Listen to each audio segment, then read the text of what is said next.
우리는 하루하루 아주 평범한 그런 반복된 일상을 살아가고 있습니다.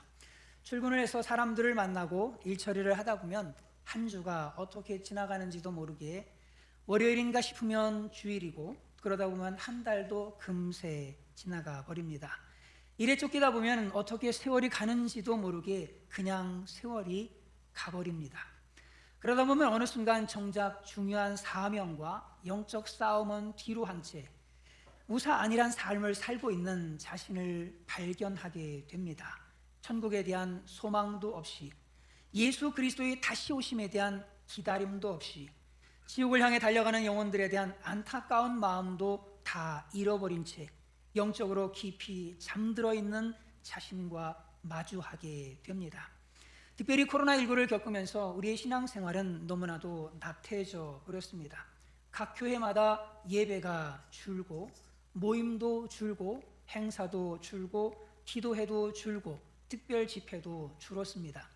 덕분에 목회자나 성도들이 육신적으로는 편하기는 합니다. 그러나 영적으로 졸고 있는 사람들이 너무나도 많아지고 있는 것이 오늘날 교회의 형편입니다. 그러나 우리는 결코 흐르는 세월의 강물에 우리의 인생의 배를 막연히 맡겨서는 안 됩니다. 정신을 차려야 할 때입니다. 깨어날 때입니다. 우리에게는 가야 할 목적지가 있습니다. 그리고 우리 주변에는 싸워야 할 적이 있습니다. 만일 우리가 계속해서 일상의 반복에 취해서 목적지를 잃어버리고 방심하게 된다면 우리는 어느 순간 사탄의 포로가 되어 큰 낭패를 겪고 또 목적지에 이르지 못할 수도 있습니다. 그래서 예수님께서는 우리에게 이렇게 말씀하셨습니다. 읽습니다. 시작. 너희는 장차 올 이 모든 일을 능히 피하고 인자 앞에 서도록 항상 기도하며 깨어 있으라. 항상 기도하며 깨어 있으라. 왜 항상 기도하라고 하실까? 기도응답 받아서 건강을 회복하고, 기도응답 받아서 만사가 형통하고, 기도응답 받아서 성공하기 위해서일까? 아닙니다. 우리가 항상 기도로 깨어 있어야 할 절대적인 이유가 있습니다. 그것은 장차 올 이 모든 일을 능히 피하고 인자 앞에 서기 위해서입니다. 여기서 장차 올 이 모든 일에 대해서 마태복음에서는 이렇게 기록하고 있습니다. 읽습니다. 시작. 그때 큰 환란이 있겠습니다. 창세로부터 지금까지 이런 환란이 없었고 후에도 없으리라. 그날들을 감하지 아니하면 모든 육체가 구원을 얻지 못할 것이나 그러나 택하신 자들을 위하여 그날들을 감하시리라. 장차 대환란이 오게 될 것입니다. 이날은 정말 견디기 힘든 날들이 될 것입니다. 세상에 창조된 이래 지금까지 한 번도 없었던 어마어마한 환란이 오게 될 것입니다. 이 환란은 믿음으로 사는 성도들에게 너무나도 버거운 환란이 될 것입니다. 그렇기 때문에 기도하라고 하십니다. 기도해야 그 모든 환란과 시험과 박해를 이기고 하나님 앞에 설 수 있기 때문입니다. 또 읽습니다. 시작. 이러므로 너희는 장차 올 이 모든 일을 능히 피하고 인자 앞에 서도록 항상 기도하며 깨어있으라 하시니라. 기도해야 대환란의 시기를 잘 견뎌낼 수 있습니다. 기도해야 믿음을 포기하지 않을 수 있고, 기도해야 예수 그리스도를 부인하지 않을 수 있고, 기도해야 끝까지 믿음으로 살 수 있고, 기도해야 이 모든 환란을 이기고, 기도해야 인자 되시는 예수님 앞에 올바로 설 수가 있습니다. 그러므로 우리 그리스도인들은 잠시도 신앙의 긴장을 늦춰서는 안 됩니다. 왜냐하면 사탄 마귀가 우리를 넘어뜨리려고 호시탐탐 기회를 노리고 있기 때문입니다. 근신하라 깨어라 너희 대적 마귀가 우는 사자같이 뚫어다니며 삼킬 차를 찾나니 라고 베드로전서에서 말씀하고 있습니다. 우리는 시대를 보는 눈이 있어야 됩니다. 20년 전만 해도 상상할 수 없었던 기술 문명을 우리는 누리고 있습니다. 마치 이 세상이 지상 천국인 것 같은 느낌을 줍니다. 그러나 우리는 이 세상을 똑바로 볼 수 있어야 합니다. 왜냐하면 보이는 것만이 진실이 아니기 때문입니다. 공기가, 전파가, 음파가 눈에 보이지 않지만 존재하는 것처럼 우리의 눈으로 보이지 않고 또 볼 수도 없는 그런 것들이지만 실제적으로 존재하는 영적인 세계가 있습니다. 하나님이 보이지 않지만 살아계십니다. 천사가 보이지 않지만 지금도 하나님의 심부름을 하고 있고, 그리고 예수 그리스도를 믿는 그리스도인들을 돕고 섬기고 있습니다. 사탄과 악령들이 눈에 보이지 않지만 지금도 끊임없이 사람들을 유혹해서 죄짓게 만들어서 지옥으로 끌고 가고 있습니다. 그리고 우리는 지금 이 사탄 마귀와의 영적인 전쟁을 하고 있는 중입니다. 그런데 이것이 보이십니까? 정신을 바짝 차리지 않으면, 넋놓고 있으면 어느 순간 마귀 공격을 받고 시험에 들고 죄의 유혹에 넘어가서 고통 중에 신음할 수밖에 없습니다. 우리의 적은 눈에 보이는 사람들이 아닙니다. 읽습니다. 시작. 우리의 신음은 혈과 육을 상대하는 것이 아니요 통치자들과 권세들과 이 어둠의 세상 주관자들과 하늘에 있는 악의 영들을 상대함이라. 그런데 우리는 너무나도 자주 이것을 분별하지 못하는 실수를 저지릅니다. 그리고는 소중한 사람들, 사랑하는 사람들과 싸우려고 합니다. 마귀와 싸울 생각은 안 하고 사람들을 원망하고 사람들을 비난하고 사람들에게 서운해하고 사람들과 원수가 되려고 합니다. 이 얼마나 어리석고 바보 같은 일입니까? 그러므로 정신을 차리지 않으면 마귀에게 속을 뿐만 아니라 마귀의 도구로 쓰임받는 비참한 상황에 놓이고 맙니다. 그래서 이런 것들을 분별하려면 우리는 기도해야 됩니다. 기도하면 깨어있게 되고 마귀의 일들을 분별할 수 있게 되고 마귀에게 속지 않게 됩니다. 특별히 마귀의 공격 대상이 불신자들이 아닌 예수 그리스도를 믿는 저와 여러분, 하나님의 택하신 저와 여러분이 마귀의 공격 대상인 것을 생각할 때 정말 우리 그리스도인들은 정신을 바짝 차리고 끼어서 기도해야 됩니다.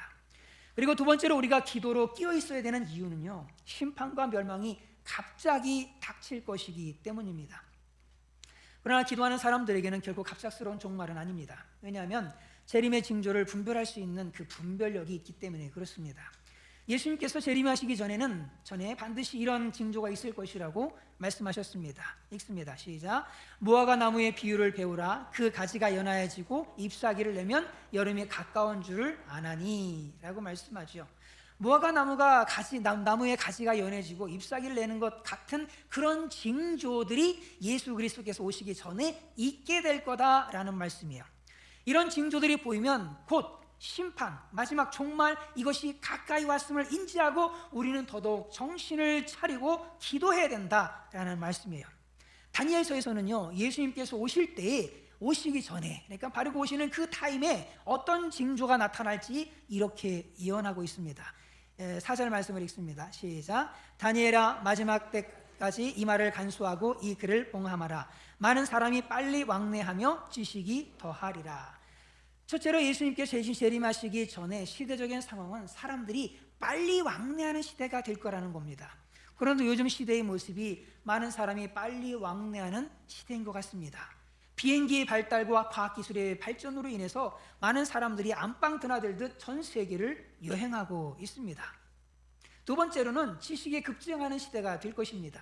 현재 빅데이터와 챗GPT 같은 AI 프로그램들로 인해서 수많은 정보들이 가공되어지고 있습니다. 많은 지식들이 재가공되어지고 재탄생되어지고 하는 일들이 어마어마하게 벌어지고 있어요. 어디 아동센터에서도 보고서를 챗GPT를 의지해서 한다 그러더라고요. 저희 딸아이도 보고서를 쓸 때 챗GPT를 의지해서 한다 그러더라고요. 많은 사람들이 그것들을 사용하면서 새로운 정보들을 막 만들어내는 거예요. 편지든지 논문이든지 레포트든지 심지어 사진 가공까지 음성 변조, 프로그램 개발, 코딩까지 다 해버립니다. 야, 정말 무서운 시대가 되어졌습니다. 제가 지금 이렇게 설교를 하고 있지만 제 얼굴을 여러분 얼굴로 싹 바꿔버릴 수도 있어요. AI를 돌려면은 동영상인데도 불구하고 목소리는 제 목소리인데 다른 사람이 얼굴이 나와 있는 이런 상황이 될 수도 있는 거고요. 참 무서운 세상이 되어졌습니다. AI로 인해서 정말로 지식들이 급증하고 있는 그런 상황입니다. 다니엘이 예언한 마지막 시대가 바로 오늘날 우리 시대입니다. 그리고 세 번째로 종말의 때는 난리와 난리의 소문들이 급증하는 때입니다. 요즘 인터넷을 통해서 전 세계에서 일어나고 있는 난리와 난리의 소식들을 우리는 너무나도 쉽게 접할 수가 있습니다. 어떤 난리와 난리의 소문인가 보니까 민족이 민족을, 나라가 나라를 대적해서 전쟁이 일어났다는 소문이에요. 그리고 곳곳에서 큰 지진과 기근과 전염병이 일어났다는 그런 소문입니다. 그리고 무서운 일과 하늘로부터 큰 징조들이 생겼다는 그런 소문들입니다. 종말의 때는 이런 소문들이 순식간에 전 세계에 쫙 퍼져나가게 되어질 겁니다. 그런데 지금 우리가 실시간으로 전 세계 뉴스를 접하고 있지 않습니까? 우크라이나 전쟁의 소식, 이스라엘 전쟁의 소식, 태국과 캄보디아의 국경 분쟁, 그리고 세계 곳곳에서 일어나고 있는 크고 작은 일들을 우리는 거의 실시간으로 다 듣고 있습니다. 이는 성경의 예언들이 그대로 성취되어지고 있음을 보여주는 겁니다. 그러므로 저와 여러분이 분명히 인식해야 할 것이 있습니다. 그것은 지금 우리는 그 마지막 순간에 살고 있다는 것입니다. 그러므로 우리는 늘 조심하며 정신을 바짝 차려야 됩니다. 이런 징조들을 보면서 마지막이 가까웠음을 깨닫고 늘 기도하면서 더더욱 영적으로 끼어서 영적인 긴장을 놓아서는 안 됩니다. 그렇지 않으면 뜻밖의 그날을 맞이하게 될 거예요. 읽습니다. 시작. 너희는 스스로 조심하라. 그렇지 않으면 방탕함과 술 취함과 생활의 염려로 마음이 둔하여지고 뜻밖의 그날이 덫과 같이 너희에게 임하리라. 뜻밖의 그날은 전혀 생각하지 않았던 그 순간을 맞이하게 된다는 겁니다. 덫과 같이 임한다라는 것은 짐승이 덫에 걸리는 것처럼 아무런 긴장도 없이 그냥 평안하게 걷다가 갑자기 도망칠 기회도 잡지 못한 채 그냥 덫에 딱 걸려들고 마는 거죠. 예수님의 재림이, 이 세상의 종말이 바로 이렇게 뜻밖의 그날에 덫과 같이 올 것입니다. 그런 사람들이 왜 갑자기 덫에 걸리는 것처럼 뜻밖의 그날을 맞이하게 되는 걸까요? 이유는 마음이 둔해졌기 때문입니다. 그래서 징조가 와도 징조를 보지 못하기 때문이에요. 전염병이 전 세계에 창궐해도 이거를 징조로 보지를 않습니다. 미국과 중국, 러시아가 언제 터질지 모르는 긴장 속에서 갈등하고 있지요. 그리고 각 나라에서는 내전과 쿠데타와 유혈 사태들이 벌어지고 있습니다. 이스라엘과 주변국들 간의 긴장이 고조되고 있어요. 그런데 문제는 뭐냐면 이것을 징조로 보지 않는다는 거예요. 중국과 IT, 일본, 칠레에서 큰 지진이 일어나서 수많은 사망자가 나왔습니다. 기근과 가뭄으로 인해서 땅이 황폐가 되고 수많은 사람들이 죽어갔습니다. 그러나 이것을 징조로 보고 있지 않다는 데 문제가 있는 거예요. 그것을 단지 배기가스로 인한 지구온난화의 문제로 여기는 겁니다. 단지 종교 간의 갈등으로 여긴다는 거예요. 이념 간의 갈등으로 여긴다는 거예요. 그렇게 보고 있다는 게 문제입니다. 마음이 둔해져서 분별력이 약해져서 이걸 그렇게 보고 있는 거예요. 그런 사람들의 마음을 그렇게 둔하게 만드는 건 도대체 뭘까? 오늘 성경이 이렇게 말씀하죠. 방탕함과 술 취함과 생활의 염려가 사람들의 마음을 둔하게 만들어서 징조가 보여지는데도 불구하고 징조로 보지 못하는 거예요. 그러다 보니까 뜻밖의 그날을 맞이하고 마는 거예요. 얼마나 안타까운 일입니까? 방탕함에 빠지게 되어지면은 육신의 욕망에 사로잡혀서 욕망 외에는 아무것도 보이지 않습니다. 술 취함에 빠지면 정신이 흐려져서 어느 것도 제대로 보이지 않아요. 생활의 염려에 빠지면 현실에 대한 두려움으로 인해서 지극히 현실에만 집착하게 만들어 징조를 볼 수 없게 만들어 버립니다.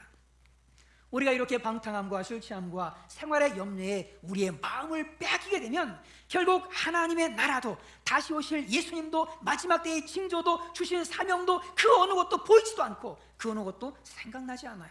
마음이 둔해졌기 때문입니다. 예수님은 분명하게 경고하세요. 읽습니다. 시작. 내 백성아 거기서 나와 그의 죄에 참여하지 말고 그가 받을 재앙들을 받지 말라. 거기서 나오라고 하십니다. 경고를 듣고 나오는 사람들은 살게 되지만 경고를 무시하는 사람들은 결국 무서운 심판을 받게 됩니다. 롯의 사위들은 롯의 경고를 농담으로 여겼어요. 그리고 나오지 않음으로 인해서 심판을 받게 되어졌습니다. 롯의 아내도 천사의 경고를 무시하다가 결국에는 소금 기둥이 되고 말았어요. 그러나 경고를 듣고 나온 롯은 살아났습니다. 우리는 죄로 가득한 환경에서 나와야 합니다. 우리 마음을 둔하게 만드는 그 죄의 환경에서 도망쳐야 됩니다. 죄의 유혹이 있는 그 환경들로부터 도망쳐 나와야 돼요. 육신의 정욕, 안목의 정욕, 이생의 자랑이 있는 곳, 세상의 화려함이 있는 곳, 마음의 공허함을 채우기 위해서 달려가는 곳, 육신의 즐거움을 주는 곳으로부터 우리는 도망쳐야 됩니다. 그래서 술 모임이 있다면 그 술 모임에서 나와야 됩니다. 카지노 가는 친구들이 있다면 그 친구들과도 이별해야 됩니다. 인터넷 게임에 온 마음과 삶을 빼앗기고 있다면 그곳에서 나와야 됩니다. 육신의 정욕, 안목의 정욕, 이생의 자랑을 추구하는 뉴스와 TV와 드라마와 유튜브에서 나와야 됩니다. 그냥 나와서는 안 돼요. 잔이 비워지면 반드시 뭔가를 채워야 됩니다. 사람은요 가만히 있는 것을 못 견뎌야 합니다. 그래서 만약에 우리 속을 거룩한 것으로 채우지 않으면, 나오긴 했는데 거룩한 것으로 채우지 않으면 하나님이 원하시지 않는 것, 육신의 본성이 원하는 것, 과거의 불신자로 살았을 때 하던 그 죄에 대한 습관들이 자동적으로 그냥 우리 속에 채워지게 되는 거예요. 나왔으면 반드시 채워야 됩니다. 만약 우리가 우리의 시간과 우리의 마음을 하나님이 기뻐하는 것들로 우리 속을 채우지 않으면, 빈 채로 그냥 두게 되면 빈 채로 있는 게 아니에요. 성경은 뭐라고 말씀하고 있냐면, 한 귀신이 나갔는데 7 귀신이 같이 들어와 버려가지고 나중 형편이 더욱 심하게 되느니라 라고 말씀하고 있는 거예요. 우리 속에 정말 이 세상에 벗어났다면, 이 하나님께서 말씀하신 그 우리 마음을 둔하게 하는 것들에서 벗어났다면 우리의 속을 채워야 돼요. 거룩한 것으로 채워야 됩니다. 말씀으로 채워야 되고, 기도로 채워야 되고, 봉사로 채워야 되고, 전도로 채워야 돼요. 우리 시간과 우리 삶을 이런 것들로 채워야 됩니다. 죄악된 환경에서 나와서 시간과 열정을 들여서 거룩의 환경으로 가야 돼요. 말씀이 있는 곳으로 가야 됩니다. 기도가 있는 곳으로 가야 돼요. 봉사할 장소로 가야 됩니다. 전도할 영혼에게로 가야 됩니다. 거룩한 장소로 가야 됩니다.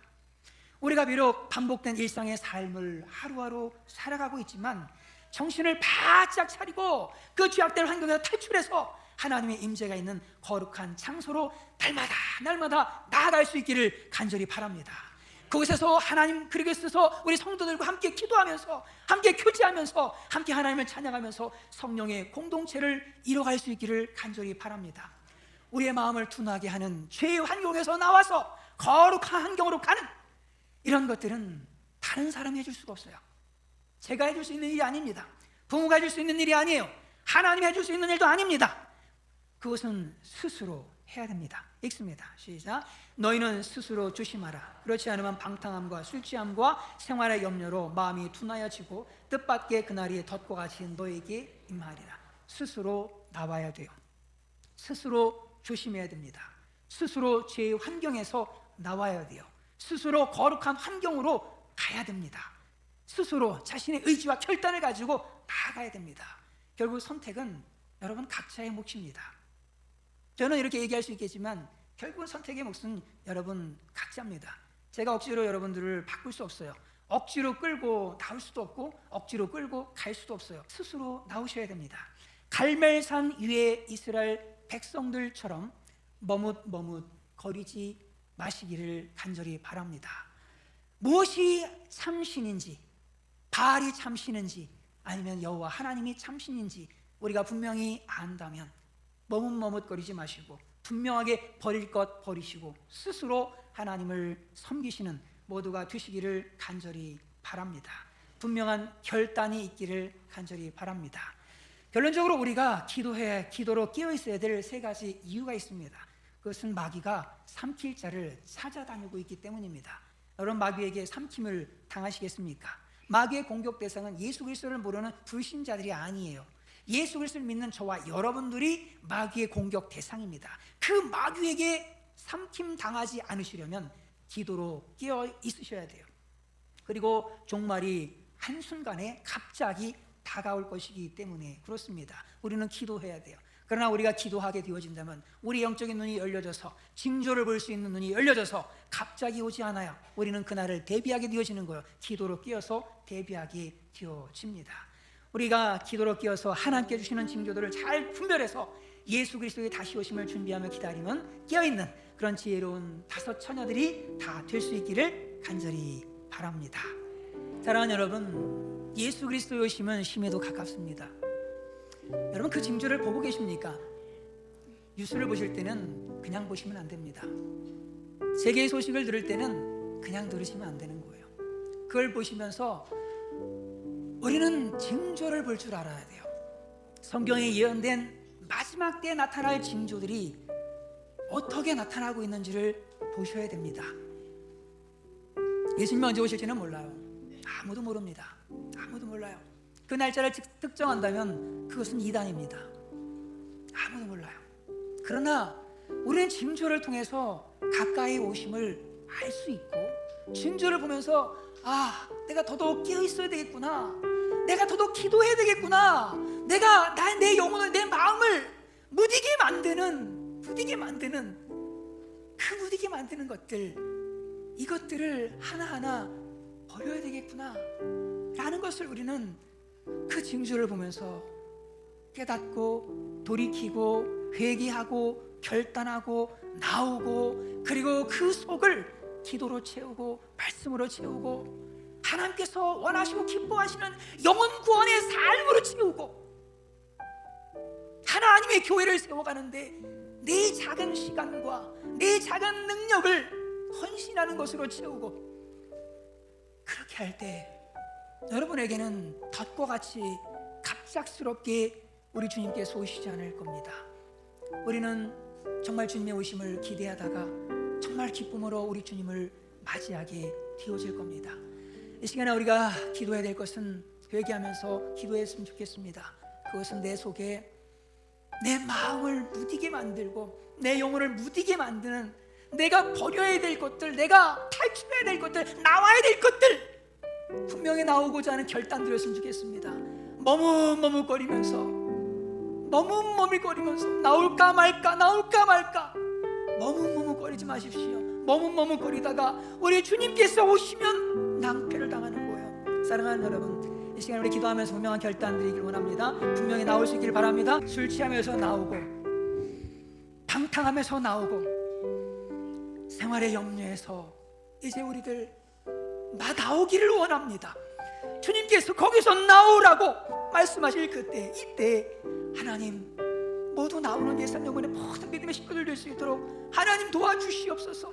그리고 하나님 앞에 기도함으로 영적인 눈이 띄어져서 시대의 징조를 볼 수 있는 그런 예산 영혼의 믿음의 식구들 될 수 있도록 도와주시고, 징조를 보면 볼수록, 느끼면 느낄수록 더더욱 하나님 앞에 나와서 무릎으로 기도하여서 우리 주 예수 그리스도의 다시 오심을 맞이하는 그런 모든 믿음의 식구들 될 수 있도록 하나님 축복하여 주시옵소서. 성령께서 이 시간에 아버지 이곳에 임재하셔서 우리의 눈을 열어 주시옵소서.